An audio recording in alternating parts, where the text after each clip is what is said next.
Good morning students. बेटा आज हम कक्षा छठी विषय हिंदी उप विषय पाठ नंबर 12 हमारी संस्कृति और नदियाँ। हिंदी रीडर का लेसन नंबर 12 है हमारी संस्कृति और नदियाँ।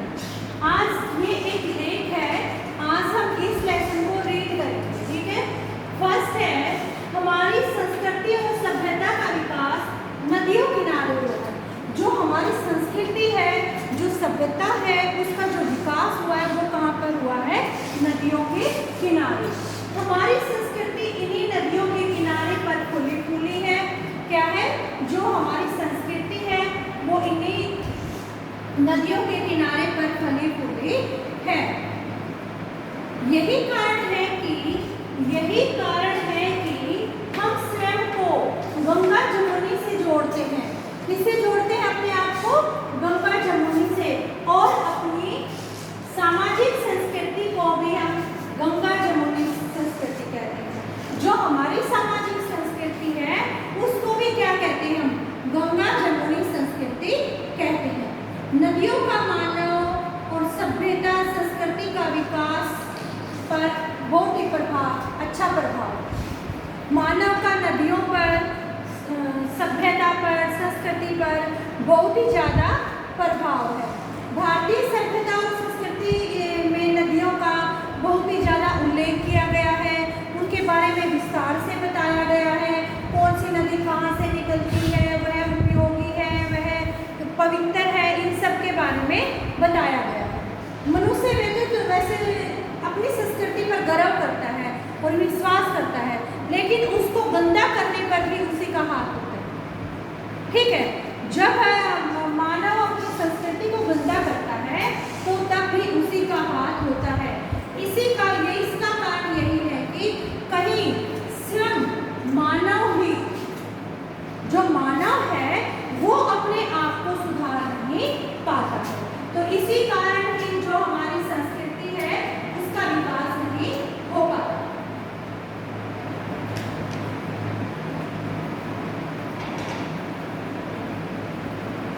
जल मनुष्य का जीवन तो है, परंतु मनुष्य स्वयं अपने जीवन को संकट की खाई में धकेल रहा है। जो जल है वो मनुष्य का क्या है? एक सहारा है। उसके बिना तो मनुष्य जीवित नहीं रह सकता। जन्म और मरण के लिए नदियों और सामाजिक सभ्यता संस्कृति का होना बहुत ही जरूरी है। जन्म से लेके मृत्यु तक इन चीजों का होना बहुत ही जरूरी है। तो जब नदियों का जो हमारा देश है, प्राचीन काल में जब यातायात की सुविधा, व्यापार के लिए सुविधा के कारण देश में नदियों के किनारे ही विकसित हुआ था। जब हमें अपने व्यापार के लिए कहीं जाना पड़ता, सामान लाना पड़ता, तो क्या था? नदियों के किनारे से ही हम आते जाते थे। उसी से हमारा विकास हुआ। फिर किसी न किसी नदी से संबंधित है, कोई देश संबंधित है, कोई धर्म संबंधित है। ठीक है, लेकिन हमारे देश में जो 4 नदियां हैं, जो 4 नदियां में सबसे महत्वपूर्ण है सिंधु नदी, गंगा नदी, ब्रह्मपुत्र नदी और नर्मदा नदी। ठीक है, सबसे पहले है हमारी सिंधु नदी। सिंधु नदी भारत और पाकिस्तान की प्रमुख व ऐतिहासिक नदी है। जो सिंधु नदी है वह भारत और पाकिस्तान की बहुत ही प्रमुख और ऐतिहासिक नदी है। इसी नदी पर विश्व की सिंधु घाटी सभ्यता, इसी नदी के ऊपर, सिंधु नदी के ऊपर सिंधु घाटी की सभ्यता विकसित है, उसी का विकास हुआ है। पंजाब में सिंधु के उपजाऊ मैदान, गेहूँ, मक्का, जौ, ज्वार, वहाँ पर अच्छी ये फसलें उगाई जाती हैं।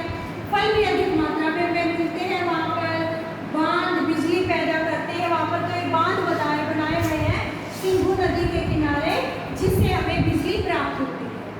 ठीक है, इसे पाकिस्तान और पंजाब का क्या कहा जाता है? भोजन का कटोरा। जो सिंधु नदी है उसको क्या कहा जाता है? पाकिस्तान और भारत के भोजन का कटोरा। किसे कहा जाता है? सिंधु घाटी को। उसके बाद है गंगा नदी। उसके बाद क्या है? गंगा नदी। गंगा नदी भारत की एक पवित्र और प्रमुख नदी है। जो गंगा नदी है वो क्या है, भारत की पवित्र और प्रमुख नदी है। गंगा यह उत्तराखंड से गंगोत्री, यह उत्तराखंड में गंगोत्री से निकलकर उत्तर प्रदेश, बिहार, पश्चिम बंगाल आदि इलाकों से होकर आगे जाती है। ठीक है, यह जो गंगा नदी है इसको इतना पवित्र माना जाता है कि हर शुभ काम में इसका प्रयोग किया, इसके पानी का प्रयोग किया जाता है।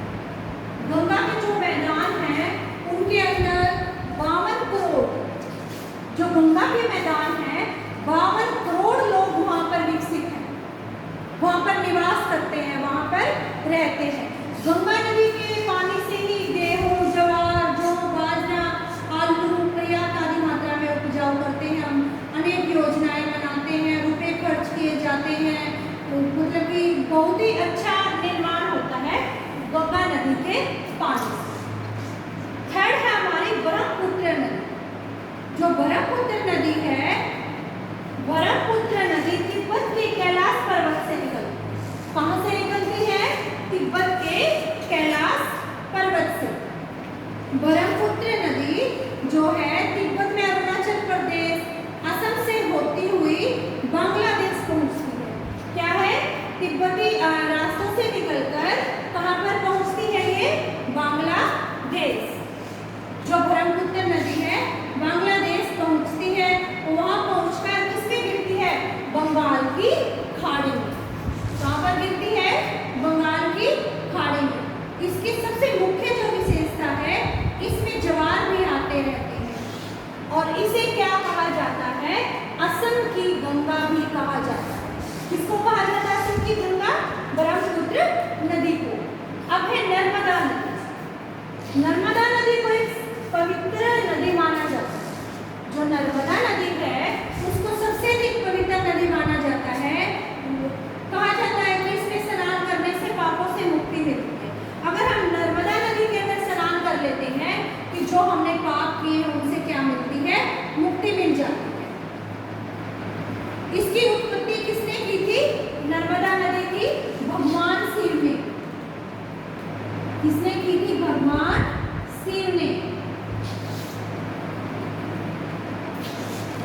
जो नर्मदा नदी है उसकी उत्पत्ति की थी भगवान शिव ने एक कन्या के रूप में। किसके रूप में? कन्या के रूप में।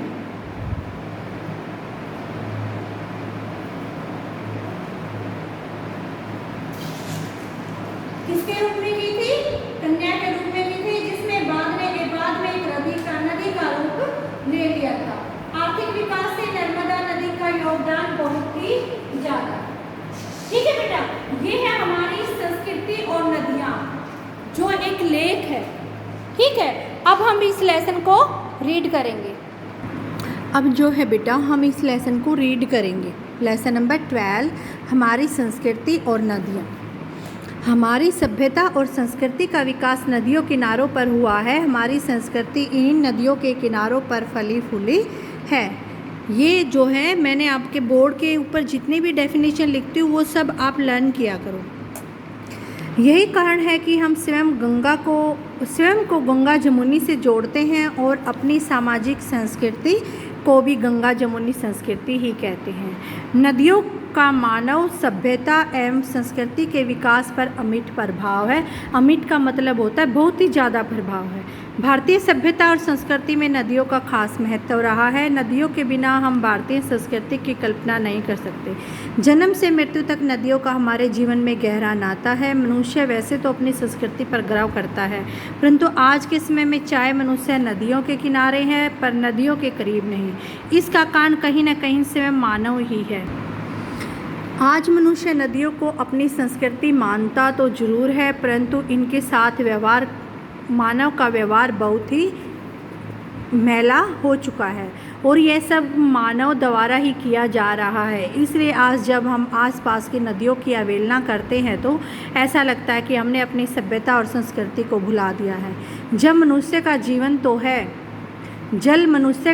तो है, परंतु मनुष्य स्वयं अपने जीवन को ही संकट में धकेल रहा है। जिस प्रकार हमें अपनी सभ्यता और संस्कृति का पूर्ण ज्ञान है, उसी प्रकार हमें नदियों से संबंधित ज्ञान भी होना चाहिए।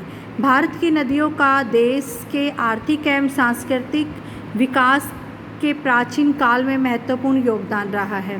प्राचीन काल में व्यापारिक एवं यातायात की सुविधा के कारण देश अधिकांश नगर नदियों के किनारे ही विकसित हुए हैं। आज भी देश में लगभग सभी धार्मिक स्थल किसी न किसी नदी से संबंधित है। नदियों का देश कहे जाने वाले भारत में मुख्यतः 4 प्रणालियां हैं। उत्तरी भारत में सिंधु नदी, मध्य भारत में गंगा नदी, उत्तर पूर्व भारत में ब्रह्मपुत्र, प्रायद्वीपीय भारत में नर्मदा नदी। फर्स्ट है हमारी सिंधु नदी। सिंधु नदी भारत और पाकिस्तान की प्रमुख एवं ऐतिहासिक नदी है। इसी नदी के तट पर विश्व की प्रसिद्ध सिंधु घाटी की सभ्यता पनपी थी। पंजाब में सिंधु के उपजाऊ मैदानों में गेहूं, मक्का, धान, जौ, ज्वार आदि फसलें और अनेक तरह के फल अधिक मात्रा में पैदा होते हैं। सिंधु पर बंधे कई बांध बिजली पैदा करते हैं। सिंधु नदी पाकिस्तान की अर्थव्यवस्था मुख्य पाकिस्तानी पंजाब भोजन का कटोरा कहा जाता है, परंतु आज के समय में बढ़ते प्रदूषण से यह नदी भी अछूती नहीं है। उसके बाद है गंगा नदी। गंगा नदी भारत की एक पवित्र नदी है। यह उत्तराखंड में गंगोत्री से निकलकर उत्तर प्रदेश, बिहार और पश्चिम बंगाल से बहते हुए ब्रह्मपुत्र और मैदाना नदियों में मिलकर गंगा बंगाली की खाड़ी में गिर जाती है। गंगा के मैदान विश्व में सबसे उपजाऊ मैदानों में से एक है। गंगा के मैदानों में 52 करोड़ से भी अधिक लोग बसते हैं। करोड़ों लोग पेयजल, स्नान, कृषि, उद्योग आदि के लिए गंगा जल पर निर्भर हैं। गंगा का सदाबहार नदी है। गंगा के उपजाऊ मैदानों में धान, गंगा दलहन, तिलहन, आलू और गेहूँ पर्याप्त मात्रा में पैदा होते हैं, परंतु बहुत दुख की बात है कि यह पवित्र नदी भी भीषण प्रदूषण की चपेट में है। गंगा नदी की सफाई के लिए सरकार ने करोड़ों रुपए खर्च किए हैं तथा अनेक योजनाएं बनाई हैं, परंतु सार्थक परिणाम अभी तक देखने को नहीं मिले। उसके बाद है ब्रह्मपुत्र नदी। ब्रह्मपुत्र नदी तिब्बत में कैलाश पर्वत से निकलती है। तिब्बत से अरुणाचल प्रदेश और असम होती हुई यह बांग्लादेश पहुंचती है, जहां यह गंगा से मिल जाती है और बंगाल की खाड़ी में गिरकर विश्व का सबसे बड़ा डेल्टा बनाती है। यह गंगा से भी लंबी नदी है। इसकी सर्वप्रमुख विशेषता यह है कि इसमें ज्वार भी आता है। ब्रह्मपुत्र नदी को असम गंगा भी कहा जाता है। धान, जूट, सरसों ब्रह्मपुत्र घाटी की मुख्य फसलें हैं। यही नदी की अन्य नदियों की अपेक्षा कम प्रदूषित है। नर्मदा नदी को एक पवित्र नदी माना जाता है। कहा जाता है कि इसमें स्नान करके पापों से मुक्ति मिल जाती है। इसके विषय में भी कहा जाता है कि इसकी उत्पत्ति स्वयं भगवान शिव ने एक कन्या के रूप में की थी, जिसने बाद में घाटी की काली मिट्टी कपास की फसल की पैदावार के लिए बहुत अच्छी है। इसके किनारे अनेक पर्यटन स्थल स्थित हैं। गुजरात व मध्य प्रदेश के आर्थिक विकास में नर्मदा नदी का योगदान अति महत्वपूर्ण है। तो बेटा ये है आपका हिंदी रीडर का लेसन नंबर 12। आपने इसको अच्छे से रीड करना है और लर्न करना है। ठीक है। Okay students, thank you, have a nice day.